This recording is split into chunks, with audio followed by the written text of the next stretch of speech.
Le chef du Parti conservateur, Pierre Poilievre, Parti conservateur canadien, est de passage au Saguenay. Il devait se rendre dans la région à la mi-janvier. On en avait parlé, mais il avait dû annuler sa visite. Donc, l'emploi du chef conservateur se retrouve au cœur de son discours, la question de l'emploi. Oui, absolument. Michel, d'ailleurs, dans un instant, Pierre Poilievre va s'offrir peut-être un petit loisir, c'est-à-dire qu'il va participer à une activité de pêche blanche sur le fjord, la rivière Saguenay. Bon, évidemment, il profite de son voyage, espérant peut-être repêcher des poissons, mais qui sait, peut-être même des électeurs. Avant d'arriver ici, il a visité ce matin la luminerie d'Arvida de Rio Tinto, une activité qui n'était pas ouverte aux médias. Il a également commencé sa journée ce matin en rencontrant les travailleurs de SOS Remorquage, parce que c'est à cet endroit qu'il devait venir en janvier dernier, sauf qu'en fait, c'était à ce moment-là pour dénoncer la taxe carbone.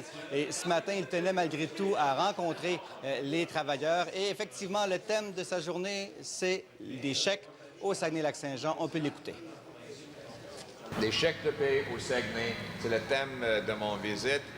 Des chèques de paie au Saguenay dans deux sens. Premièrement, il faut protéger des jobs. Protéger des jobs en supportant les industries d'aluminium et foresterie.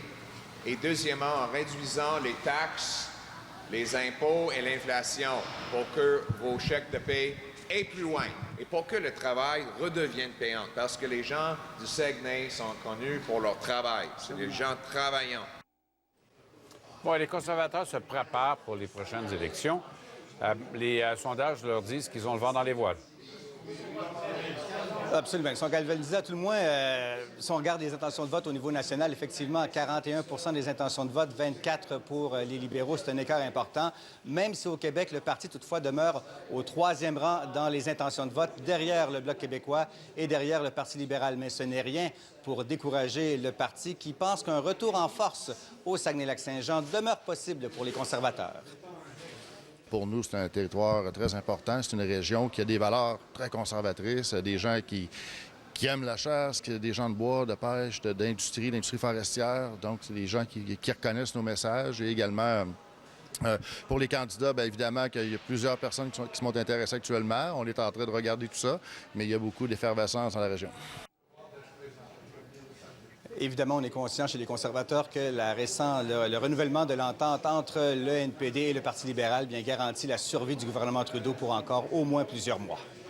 Merci beaucoup, Jean.